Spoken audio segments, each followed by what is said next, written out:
तो आज हम लोग चालू करने वाले हैं क्लास 8 महाराष्ट्र बोर्ड का chapter number 1 rational and irrational number. देखो अभी रैशनल इररेशनल नंबर पढ़ने से पहले हम थोड़ा सा बेसिक इंट्रोडक्शन ले लेते हैं पहले। जैसे आप इसमें देखेंगे बुक में तो आपको यहाँ पे कुछ दिया है natural number, whole number, integers, rational number. ठीक है, तो इनके बारे में जानना थोड़ा जरूरी होता है। नेचुरल नंबर तो बहुत ही इजी होता है, सबको पता होता है सभी बच्चों को। Counting numbers 1 2 3 4 5 and so on, मतलब इंफिनिटी तक। तो नेचुरल नंबर हो गया, नेचुरल नंबर को डिनोट करते हैं कैपिटल एन से। ठीक है, नेचुरल नंबर को किससे डिनोट करते हैं? कैपिटल एन से। उसके बाद नेचुरल नंबर कहां से शुरू होता है हमारा? 1 2 3 एंड सो ऑन, ऐसा। ठीक है, होल नंबर देखो नेचुरल नंबर में ही अगर हमने जीरो ऐड कर दिया, जीरो ऐड कर दिया मतलब जीरो भी हमने इंक्लूड कर दिया तो वो हमारा क्या हो जाएगा? अगर नेचुरल नंबर में हमने जीरो इंक्लूड कर दिया तो वो होल नंबर हो जाएगा। अब फिर देखो आप लोग, नेचुरल नंबर, होल नंबर, फिर आता है इंटीजर। इंटीजर को हम लोग किससे डिनोट करते हैं? जेड से। जेड से डिनोट करिए या फिर आई से डिनोट करिए। किससे डिनोट करिए? आई से। जेड से डिनोट करिए या फिर आई से डिनोट करिए। किसको? इंटीजर को। तो इंटीजर हो गया हमारा, ये नेचुरल नंबर, ये होल नंबर, ये इंटीजर। आपके देखिए किताब में दिया हुआ है। ठीक है, तो यहां पे इंटीजर मतलब क्या? इंटीजर में जो पॉजिटिव नंबर होते हैं उनको भी ले लीजिए, निगेटिव नंबर होते हैं उनको भी ले लिए और जीरो भी इंक्लूड कर दीजिए। तो इस तरह से आपका क्या हो गया? इंटीजर्स हो गए। समझ में आया होगा ये। अब देखिए सबसे ज्यादा जरूरी जो होता है रैशनल नंबर होता है। ठीक है, और उसके बाद इररेशनल नंबर। बच्चों को उसमें बहुत कंफ्यूजिंग, मतलब बहुत कंफ्यूजन रहता है। मैं बहुत सारे बच्चों को देखता हूं, उनको डाउट रहता है ये रैशनल इररेशनल नंबर में।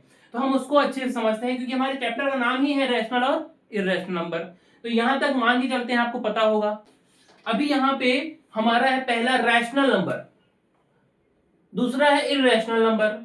अभी ये ध्यान से समझिए, रैशनल नंबर मतलब क्या? रैशनल नंबर को अगर मैं दो पार्ट में कर दूं, रैशनल नंबर मतलब क्या होता है? Any number in the form of m upon n where n is not equal to 0 और HCF of m and n is 1। तो देखिए m और n, m upon n, rational number क्या? m upon n where n is not equal to 0। Rational number वो number हो गया जहां जो किस पैटर्न में हम लोग लिख सकते हैं? m अपॉन n के फॉर्म में, जहां पे n हमारा जीरो नहीं होना चाहिए, 1 हो सकता है। फॉर एग्जांपल जैसे मैंने 7 लिखा, तो 7 क्या? 7 भी रैशनल नंबर है। जो इंटीजर है वो रैशनल नंबर तो होगा ही। All integers are rational number but all rational numbers are not integer. देखिए ये थोड़ा समझिएगा, अभी मैं एग्जांपल दूंगा अच्छे से। तो रैशनल नंबर क्या? अभी देखिए पहले नेचुरल नंबर हमने पढ़ा, फिर होल नंबर में जीरो ऐड किया, इंटीजर में माइनस भी ऐड कर दिया, मतलब इंक्लूड कर दिया, ऐड करने का मतलब मेरे। तो अभी जब इंटीजर्स के अंदर मैं फ्रैक्शंस भी ऐड कर दूंगा, निगेटिव पॉजिटिव फ्रैक्शंस, तो वो क्या हो जाएगा? रैशनल नंबर हो जाएगा, मतलब उसको भी इंक्लूड कर लूंगा। तो कुल मिला जुला के क्या हो जाएगा? Rational number. अब जैसे मैंने लिखा 3/4, ठीक है, 3/4 m upon n, n upon n के फॉर्मेट में है। नीचे वाला नंबर जीरो नहीं है ना, डिनोमिनेटर जीरो नहीं है ना, इसका मतलब ये क्या है? हमारा रैशनल नंबर। बस ऐसा ही है, इजी है। किसी ने आपको बोला है रैशनल नंबर का एग्जांपल बताओ, 1/2, ठीक है, कुछ बहुत सारे एग्जांपल है, -3/4, -7/9, ठीक है, इस तरह से बहुत सारे एग्जांपल। अभी मैं रैशनल नंबर में बोलूं तो दो तरह के होते हैं, एक होता है टर्मिनेटिंग, एक होता है नॉन टर्मिनेटिंग। लेकिन जो नॉन टर्मिनेटिंग होगा उसके लिए मैं एक वर्ड यूज करूंगा, नॉन टर्मिनेटिंग रेकरिंग। तो मैं यहां पे लिखता हूं, तो रैशनल नंबर हमने बता दिया कि कौन से फॉर्म में होता है? m upon n where n is not equal to 0। और आप चाहिए तो लिख सकते हैं कि m n का जो HCF होता है वो कितना होता है?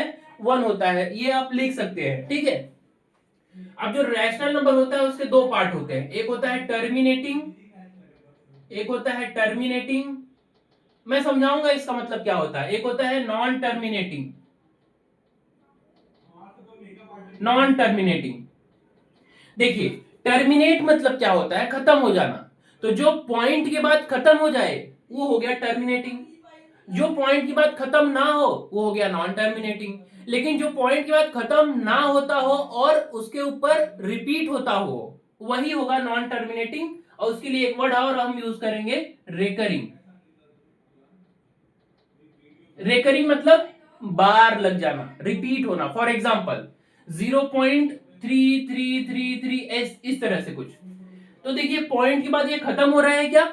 नहीं खत्म हो रहा है, बस रिपीट होता जा रहा है 0.3333 एंड मतलब ये इन्फिनिटी तक ऐसा जाता ही रहेगा, कभी खत्म नहीं होगा। जैसे 1/3 को डिवाइड करिए, 1/3 का आप जो डेसिमल फॉर्म निकालेंगे तो 1/3 को जब करेंगे तो 0.3333 ऐसा आता रहेगा। तो पॉइंट के बाद खत्म नहीं हो रहा है, इसीलिए हम बोलेंगे नॉन टर्मिनेटिंग। और अभी इसको डिनोट करने के लिए हम लोग कुछ इस तरह से लिखेंगे 0.3 बार। तो 0.3 बार क्या हो गया? रिकरिंग हो गया।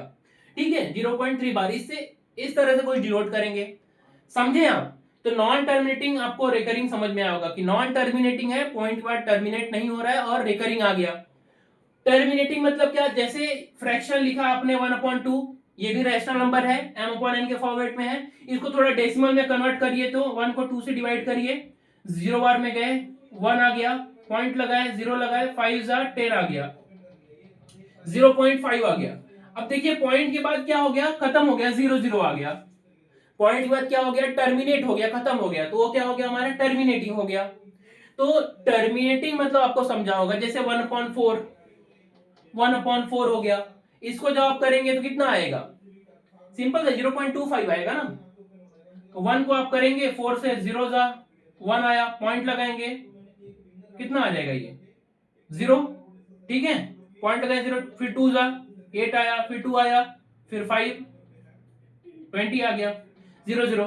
तो 0.25। तो कहने मतलब पॉइंट पर खत्म हो गया। लेकिन अभी इधर देखिए, मैंने लिख लिया फॉर एग्जांपल 1/7। तो 1/7 को 7 से डिवाइड करिए, 7 पहले 0 जा टेबल पढ़ेंगे, 1 आया, पॉइंट लगाया 0 बढ़ाया, 7 1 जा 7, 3 आया। ठीक है, फिर 0 लगाया, यहाँ पे पॉइंट के बाद एक पॉइंट अगर लगा दिया है ना तो एक 0 लगा सकते हैं आप, 2 0 एक साथ में नहीं लगा सकते, उसके लिए फिर 0 जा टेबल पढ़ना पड़ेगा। बहुत से लोगों को इसमें भी गलतियां कर देते हैं। तो 7 4 जा 28, फिर 2 आया, एक 0 लगा सकते हैं, लगा दीजिए, 7 2 जा 14, 6 आया, एक 0 लगा सकते हैं, 7 8 56, 56 कितना आया? 4 आया, एक 0 लगा सकते हैं आप। फिर कितना आएगा? कितना हो जाएगा? 7 5 आ गया। तो देखिए इस तरह से 5 आया, अब 5 के बाद फिर से 0 लगा दीजिए तो कितना आ जाएगा?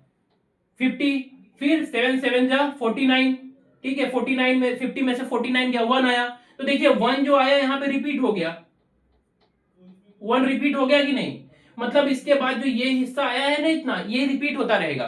फिर से क्या आएगा? 14285 14285 14285। तो हम लोग क्या करेंगे सॉरी, इसके ऊपर बार लगा देंगे। मैं एग्जांपल दे रहा हूं, देखिए कैलकुलेशन अभी मत देखिएगा डिवाइड का, आप इसको बस समझिए, बताना क्या चाह रहा हूं। तो पॉइंट के बाद हमने क्या लगा दिया? बार लगा दिया। पॉइंट के बाद बार लगा दिया, इसका मतलब हो गया ये पूरे के पूरे नंबर जो है ये रिपीट होते रहेंगे, 0.142857। समझा होगा? तो ये देखिए टर्मिनेट पॉइंट बाद खत्म हो रहा है क्या? नहीं, खत्म नहीं हो रहा है। वो अभी टेबल पढ़ते जाएंगे तो वो फिर से 1 के बाद फिर से वो आता रहेगा, लेकिन क्या हो रहा है? बार आ जा रहा है, मतलब रिकरिंग आ जा रहा है। तो इस तरह से होता है हमारा नॉन टर्मिनेटिंग रिकरिंग, और टर्मिनेटिंग मतलब जो खत्म हो जाए। ठीक है, ये समझा होगा। अब जिसको ये समझ में आ गया, हम बढ़ते हैं इर्रेशनल नंबर के ऊपर। देखिए इर्रेशनल नंबर मतलब क्या होता है? ऐसा नंबर जो कि पॉइंट के बाद ना ही खत्म हो और ना ही रिपीट हो। इर्रेशनल नंबर मतलब क्या हो गया? पॉइंट के बाद ना ही खत्म हो ना ही रिपीट हो। ठीक है, जैसे हमने रैशनल नंबर में पढ़ा कि टर्मिनेटिंग होता है और नॉन टर्मिनेटिंग रिकरिंग होता है। मतलब टर्मिनेटिंग जो पॉइंट के बाद खत्म हो जाए, नॉन टर्मिनेटिंग रिकरिंग मतलब जो पॉइंट के बाद खत्म ना हो लेकिन रिपीट हो जाए। अब जो पॉइंट के बाद खत्म भी ना हो और रिपीट भी ना हो, ऐसे नंबर को हम लोग कह देंगे इर्रेशनल नंबर। एग्जांपल के लिए मैं बताऊं अगर आपको, तो रूट टू का अगर आप वैल्यू निकालेंगे तो ये पॉइंट के बाद खत्म नहीं होगा और ना ही कभी रिपीट होगा, इसीलिए इसको हम लोग कहते हैं इर्रेशनल नंबर। अब बहुत से बच्चों को, अभी जो क्लास 8 में बच्चे हैं उनको आता है कि अगर भैया पेपर में पूछ लिया कि ये इर्रेशनल है रैशनल, हम कैसे बताएंगे? ठीक है, मैं आपको एक सिंपल सा तरीका बताता हूं कि अगर आपको पेपर में पूछ लिया कि 5 एग्जांपल दो इररेशनल नंबर के, 5 एग्जांपल लिखो इररेशनल नंबर के। रेशनल का तो आप लिख लेंगे, इररेशनल का कैसे लिखेंगे? तो एग्जांपल बताता हूं। प्राइम नंबर पता होगा आपको। प्राइम नंबर क्या होता है? ऐसे नंबर जो कि किससे डिवाइड ना हो, किसी से भी ना डिवाइड हो, बस खुद से और 1 से। जैसे 2 3 5 7 11 13 17, ठीक है, 19 23, इस तरह से जितने प्राइम नंबर है अगर उनको आप रूट में लगा देंगे, स्क्वायर रूट में लगा देंगे, तो उसको ही हम लोग क्या कहेंगे? वो भी प्राइम नंबर ही होता है, मतलब इरेशनल नंबर ही होता है। ये मैंने आपको इरेशनल नंबर का एक छोटा सा हिस्सा बताया। ऐसे इरेशनल नंबर तो बहुत सारे होते हैं, मैं एग्जांपल के रूप में बताया कि प्राइम नंबर आप याद रखिएगा बस। पेपर में अगर पूछा 5 एग्जांपल, तो चलिए लाइए, स्क्वायर रूट बनाया, लिखो 2 लिखो, स्क्वायर रूट के अंदर 3 लिखो, स्क्वायर रूट के अंदर 5 लिखो, स्क्वायर रूट के अंदर 7 लिखो। ये सब के सब क्या है? ये सब के सब हमारे इररेशनल नंबर है। तो इररेशनल नंबर मतलब क्या होता है? Non terminating, non recurring, non terminating, non recurring, point के बाद ना ही टर्मिनेट होना ना ही बार लगना, मतलब रिपीट होना। इस तरह से आपको समझा होगा चैप्टर पहले तो। ठीक है, बच्चे चैप्टर खत्म कर लेते हैं, उनको पता ही नहीं रहता है कि चैप्टर में ये जो इर्रेशनल नंबर होता है होता क्या है। ठीक है, अभी हम लोग बढ़ते हैं हमारे प्रैक्टिस सेट के ऊपर।